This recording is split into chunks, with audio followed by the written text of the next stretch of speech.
है, वो पाकिस्तान टीम में घूम रहे हैं। भाई क्या मजाक बनाया हुआ है यार। जाएंगी आपकी टीम 8वें 9वें, मैं आपको चैलेंज के साथ कह रहा हूं, अगर 20वें नंबर तक भी रैंकिंग होगी वहां भी चली जाएगी आपकी टीम। किसी ने कर दी दूसरी बैटिंग के अंदर, बॉलों ने 5 भी लगा दिया, ये भी कर दिया, वो भी कर दिया। भाई बॉटम लाइन है कि we have lost the test match. तो मैच भी हार गए, उसके बाद आज रिप्रिमांड भी हो गया, फाइन भी हो गया उनको, मोहम्मद अब्बास साहब को और खुर्रम शहजाद को, क्योंकि वो बड़ा ओवर एग्रेसिव सेलिब्रेशन कर रहे थे। मतलब ऐसी सेलिब्रेशन कर रहे थे, डीमेरिट पॉइंट दोनों के पड़ गए एक एक। इस सेलिब्रेशन ऐसे कर रहे थे कि आईसीसी के मैच रेफरी जेफ क्रो ने कहा कि they could have provoked the batsman into doing something harsh. अब भाई तुम्हारी ना तो पेस है ना कुछ है, ठीक है, चलो ऐसी पिच मिल गई जिसपे मौका मिल गया विकेट लेने का, ले लिया विकेट, बहुत अच्छा किया आपने, लेकिन मैच जिताओ ना यार। ये कौन सी एग्रेशन है कि बैट्समैन को आउट करने के बाद मतलब शोर मचाओ, उछल कूद करो उसके सामने, सेलिब्रेशन ज़्यादा करो। दैट्स नॉट द वे यार। Win us matches, we want to see you winning matches for us. मुझे नहीं समझ आता ये 4 आउट, मुझे ये टेल 3 आउट करके, एक शे होप आउट करके 4 आउट, आपके अपने स्टैट ठीक हो गए, टीम को कोई फायदा नहीं हो रहा। कि कहीं पे आपने, ये अनोखा ही एक सिस्टम है हमारे मुल्क का, कहीं पे आपने देखा है कि बैटिंग कोच पाकिस्तान टीम में और हेड कोच पाकिस्तान टीम का जो भी हो और वो सिलेक्टर भी हो, कहीं हमने देखा? किसी मुल्क में हमने कहीं देखा ऐसा कुछ होते हुए? और अगर इन 15 लड़कों में से जो भी खेल रहा है, अगर परफॉर्मेंस अच्छी नहीं हो रही तो उसमें से 2 तो वो बैठे हुए जिन्होंने ये लड़के सेलेक्ट किए हैं। तकरीबन हो गया टेस्ट मैच हारने के बाद वेस्ट इंडीज़ से 90 रन से।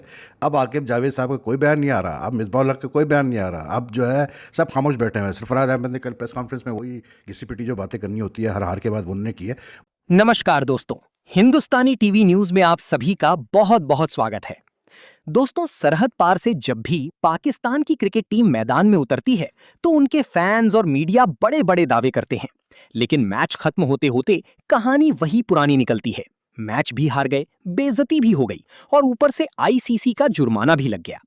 बात यह है कि मुकाबला हारने के बाद अब पाकिस्तानी मीडिया और वहां के यूट्यूबर्स में भारी बवाल मचा हुआ है। खबर ये आई है कि एक तरफ तो पूरी टीम शर्मनाक तरीके से मैच हार गई और दूसरी तरफ मैदान पर स्लो ओवर रेट या अनुशासनहीनता, गुस्से के चक्कर में आईसीसी ने खिलाड़ियों पर भारी फाइन, मैच फी फाइन ठोक दिया है। अब वहां के एंकर्स और एक्स क्रिकेटर्स टीवी पर बैठकर चीख रहे हैं कि इतनी बकवास बातें करने का क्या फायदा हुआ, जब टीम मैच ही हार गई तो फिर बाबर आजम की इस 50 रन बनाने का क्या फायदा। मतलब चित भी मेरी पट भी मेरी। जब बाबर 0 पर आउट हो तो गालियां पड़ती हैं, और जब बाबर 50 रन बनाकर नाबाद भी लौट आएं या धीमी 50 मारें और टीम हार जाए तब भी सवाल उठते हैं। लेकिन इस बार सवाल उठना लाजमी भी है, क्योंकि जब टीम को जीत के लिए तेजी से रनों की जरूरत थी, अब हमें वहाँ पे नुकसान हुआ थोड़ा।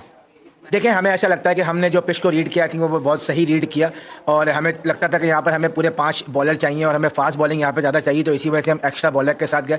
आई थिंक ये कि हमें लगता है कि हमारा डिसीजन बिल्कुल ठीक था। फास्ट बॉलिंग को बड़ी इस पिच ने बड़ी हेल्प दी। अगर आपने ओवरऑल देखा तो इस मैच में फास्ट बॉलर नहीं जो है वो दोनों टीमों की तरफ से हो गया। आई थिंक हमारा फास्ट बॉलर के साथ जाना अच्छा डिसीजन था।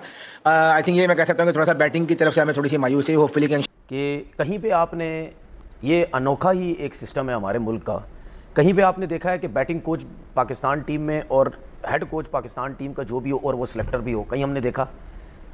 किसी मुल्क में हमने कहीं देखा ऐसा कुछ होते हुए? और अगर इन 15 लड़कों में से जो भी खेल रहा है, अगर परफॉर्मेंस अच्छी नहीं हो रही तो उसमें से 2 तो वो बैठे हुए जिन्होंने ये लड़के सेलेक्ट किए हैं। हेड कोच, बैटिंग कोच और प्लस दोनों सिलेक्टर्स भी हैं, तो फिर आपके पास इतने ओहदे हैं तो आप लोग टीम नहीं सही से सिलेक्ट कर पा रहे, या आप लोग लड़कों से परफॉर्मेंस नहीं दिलवा पा रहे। बॉलिंग की बात करते हैं सरफराज भाई, अब्बास ने सेकंड इनिंग में एक्स्ट्राऑर्डिनरी बॉलिंग की है, ठीक है, 15-16 ओवर किए, 22 रन दिए, 5 आउट, इससे बेहतर और क्या बॉलिंग करेगा? उसको तो मैं नहीं है, वो पाकिस्तान टीम में घूम रहे हैं। भाई क्या मजाक बनाया हुआ है यार। जाएंगी आपकी टीम 8वें 9वें, मैं आपको चैलेंज के साथ कह रहा हूं, अगर 20वें नंबर तक भी रैंकिंग होगी वहां भी चली जाएगी आपकी टीम किसी ना किसी दिन। क्या स्टैंडर्ड रह गया आपका भाई?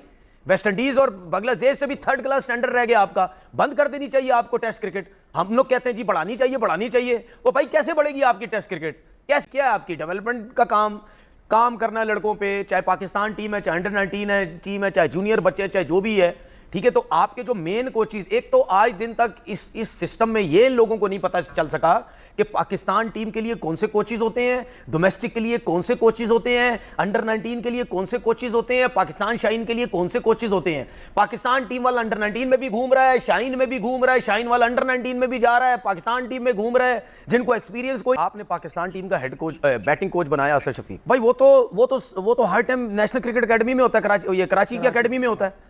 एक बंदा जब कराची की एकेडमी में आपने उसको उठा के पाकिस्तान टीम का बैटिंग कोच बना दिया। वुमेन टीम के भी ठीक है, जो बैटिंग कोच हो, बिल्कुल जो बिल्कुल बैटिंग कोच है पाकिस्तान टीम का, उसको कराची की एकेडमी में होना चाहिए या लाहौर की एकेडमी के अंदर होना चाहिए?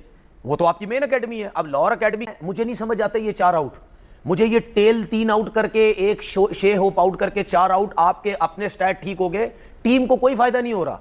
कर दी दूसरी बैटिंग के अंदर, बॉलों ने 5 भी लगा दिया, ये भी कर दिया, वो भी कर दिया। भाई बॉटम लाइन है कि we have lost the test match. तो हमने 2 बड़े बड़े कैंप्स किए हैं जी। रेड बॉल का हमने पहले किया था बांग्लादेश जाने से पहले, अभी भी बड़ा जी वो हुआ।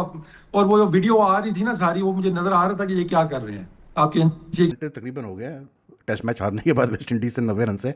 अब आकिब जावेद साहब का कोई बयान नहीं आ रहा, अब मिसबाह उल हक का कोई बयान नहीं आ रहा, अब जो है सब खामोश बैठे हुए हैं। सरफराज अहमद ने कल प्रेस कॉन्फ्रेंस में वही घिसी पिटी जो बातें करनी होती है हर हार के बाद वो उन्होंने की है, उसके अलावा कुछ नहीं उनका कहने के लिए। मैं तो पूरा सुना भी नहीं, because I know what they going to से।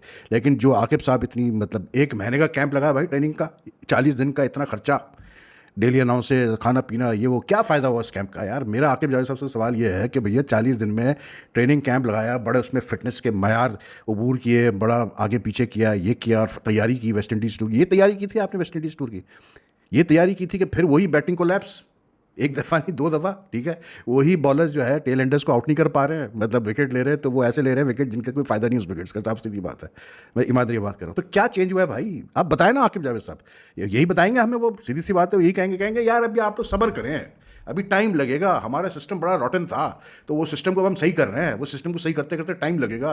वर्ल्ड कप तो भूल ही जाएं जो आप जीत सकते हैं वर्ल्ड कप के, किसी तरह वर्ल्ड कप, मतलब ये टेस्ट टीम अभी तैयार हो रही है भाई, इनमें से सारे लड़के कोई खेला ही नहीं है इनमें से, सिवाय एक आज़ान ओवैस को अगर आप साइड पर कर लें, उसके अलावा मैं पूछता हूँ कौन सा लड़का इस टेस्ट टीम में ऐसा है जो पिछले कई सालों से नहीं खेल रहा? भाई मुझे बता दो, सारे एक्सपीरियंस टेस्ट प्लेयर्स, और क्या नतीजा आपके सामने, क्योंकि बैटिंग मतलब है ही नहीं, वो कंसिस्टेंसी नहीं है कि 2 इनिंग्स में सस्टेन करे अपने आपको टेस्ट मैच में।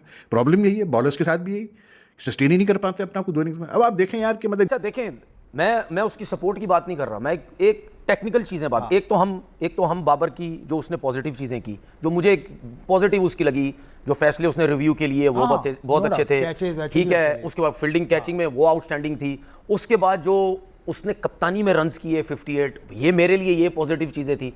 मतलब एक पॉजिटिव भी उसके लिए बात करनी है हमने कि यार इतनी टाइम बाद उसने कप्तानी ली है, तो ये चीज़ें तो इसकी पॉजिटिव थी, ठीक है। अच्छा, दूसरी मेरी बात ये है कि जो आपने ये बात की, ठीक है, क्या अगर ये चीजें बाबर आजम नहीं करता हम टेस्ट मैच जीत सकते थे? हम फिर भी हार जाते, चाहे बाबर मैं एक बात कर रहा हूं, ऐसे टेस्ट मैचेस हमने जीते हैं। बिल्कुल, मैं अगर बाबर 70 भी करता या अब्बास भी 40 कहीं कर जाता तो फिर भी हमें मुश्किलात थी, कोई इजी काम नहीं था हमारा, ठीक है। ये तो मैंने कुछ बाबर के लिए पॉजिटिव चीजें की, ठीक है, ये बात बिल्कुल ठीक है। जब अली उस्मान आउट हुआ था, जब मोहम्मद अली बैटिंग करने आया था, तो उसके बाद से ही बाबर ने ये सिलसिला शुरू कर देना चाहिए था। खुद ज्यादा बॉलें खेलता, इनको कम खिलाता, ठीक है, बिल्कुल। ये जो भी देख रहा है, और ये मैंने अपने वीलॉग में भी बात की है, ठीक है ना, लोगों को पता होना चाहिए कि मैं बिला वजह बाबर को किसी फजूल चीज के ऊपर मैं सपोर्ट नहीं करूंगा। जो चीज गलत है बिल्कुल वो गलत है। एज अ बैट्समैन आप मेन प्लेयर थे, ठीक है, आप बिल्कुल, आपको जाना चाहिए था और आपको ही खेलना चाहिए था। इस वक्त जो बाबर आजम की पोजीशन थी, अगर 7 आउट होने के बाद वो खेलता, वो पता कैसी पोजीशन थी, आपने टोटल नेट सेशन करना था। मैच भी हार गए, उसके बाद आज रिप्रिमांड भी हो गया, फाइन भी हो गया उनको, मोहम्मद अब्बास साहब को और खुरम शहजाद को, क्योंकि वो बड़ा ओवर एग्रेसिव सेलिब्रेशन कर रहे थे, मतलब ऐसी सेलिब्रेशन कर रहे थे, डीमेरिट पॉइंट दोनों के पड़ गए एक एक। इस सेलिब्रेशन ऐसे कर रहे थे कि आईसीसी के मैच रेफरी जेफ क्रो ने कहा कि they could have provoked the batsman into doing something harsh. अब भाई तुम्हारी ना तो पेस है ना कुछ है, ठीक है, चलो ऐसी पिच मिल गई जिसपे मौका मिल गया विकेट लेने का, ले लिया विकेट, बहुत अच्छा किया आपने, लेकिन मैच जिताओ ना यार। ये कौन सी एग्रेशन है कि बैट्समैन को आउट करने के बाद मतलब शोर मचाओ, उछल कूद करो उसके सामने, सेलिब्रेशन ज़्यादा करो, दैट्स नॉट द वे यार। Win us matches, we want to see you winning matches for us. कोई फायदा नहीं अब्बास साहब की 5 विकेट का और मोहम्मद अली की 5 विकेट, इसलिए क्योंकि 311 आपने करवा दिए इस पिच पे वेस्ट इंडीज़ को पहले इनिंग्स में। मैं तो समझ रहा था कि वेस्ट इंडीज़ शायद 50 रन कम किए हैं, 50-60 रन कम किए, पता चला वो 311 भी गले पड़ गए भाई हमारे। इसलिए भी आपके बॉलर्स में एबिलिटी नहीं है इस पिच पे। अगर आप नहीं बॉल आउट कर सकते हैं सेकंड इनिंग्स में, आप फिर वही मैं रिपीट करूंगा कि 95 for 7 के बाद आपने 86 रन मजीद करवा दिए 3 विकेटों पे। क्या बॉलिंग अटैक है यार ये, मुझे बताओ ना, क्या ये अपने आप को समझते हैं ये बॉलर्स?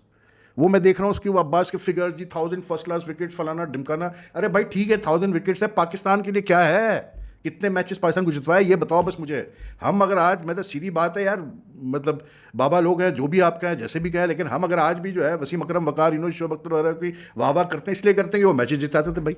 हम उनके ना फिगर्स पे जाते हैं ना हम कुछ जाते हैं, हमें सिर्फ याद है आज भी बड़े क्लियरली कि कौन से मैचेस जिताए वसीम ने, कौन से मैचेस जिताए वकार ने, कौन से मैचेस जिताए शोएब अख्तर ने, कौन से मैचेस जिताया मोहम्मद आसिफ ने, कौन से मैचेस जिताए इमरान खान ने, सरफराज ने। सब is as clear as anything in my mind, क्योंकि आपको याद रहती है परफॉर्मेंसेज। इधर मुझे बता दें क्या परफॉर्मेंसेज है। अभी जब साउथ अफ्रीका से ये खेले लास्ट ईयर, ठीक है, या इस साल के शुरू में खेला था, I don't recall, last year की बात है शायद, ऐसी पिच पे जहां पाकिस्तान को जीतना चाहिए था, पाकिस्तान 1 विकेट से हारा है, 2 विकेट से हारा था वो टेस्ट मैच, उसमें भी अब्बास ने 5 से 6 विकेट ली थी, लेकिन जिता नहीं पाए। जब जरूरत थी विकेट लेने की, आखिरी विकेट जब फंस गया था रबाडा और एक और कोई बैट्समैन का फंसा हुआ था, उस वक्त नहीं ले पाए विकेट। वैसे 5-6 विकेट ले लो, ठीक है जी। अरे भाई आप, मतलब मैं वही कहता हूँ ना कि what is the use of all these wickets and runs if you are not going to win matches for your country. आज मुझे सोहेल खान जो हमारे एक हैं, मतलब उनके साथ मेरा शो कर रहा था, तो उन्होंने एक बड़ी मतलब ज़बरदस्त स्टैट बताया। उन्होंने कहा कि भाई पिछले 26 टेस्ट मैचेस से पाकिस्तान जो है सिर्फ 60 टेस्ट मैच जीता है और अपने पिछले 8 ओवरसीज टेस्ट मैचेस हार चुका है।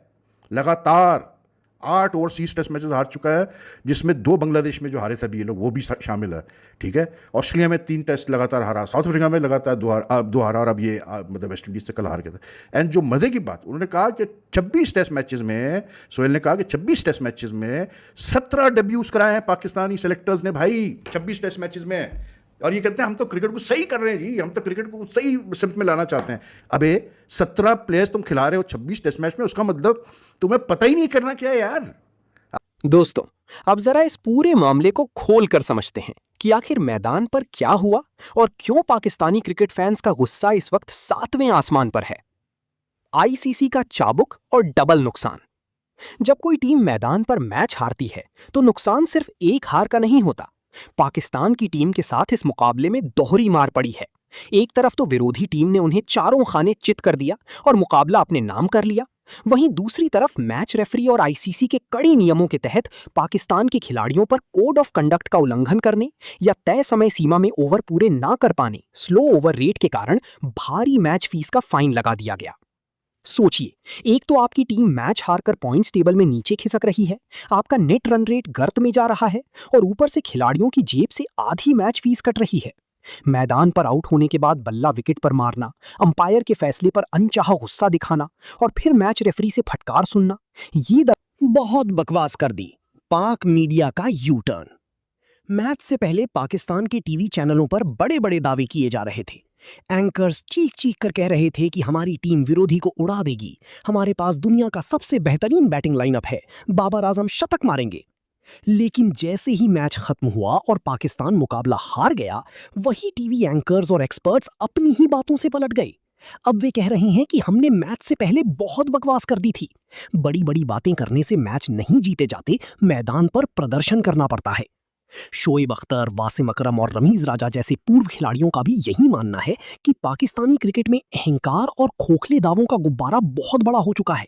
जब तक आप अपने क्रिकेटिंग इंफ्रास्ट्रक्चर को नहीं सुधारेंगे, जब तक आपके बल्लेबाज स्ट्राइक रोटेट करना नहीं सीखेंगे और जब तक आपकी टीम में फिटनेस और डिसिप्लिन नहीं आएगा, तब तक आईसीसी के फाइन और मैच में हार आपका पीछा नहीं छोड़ने वाली।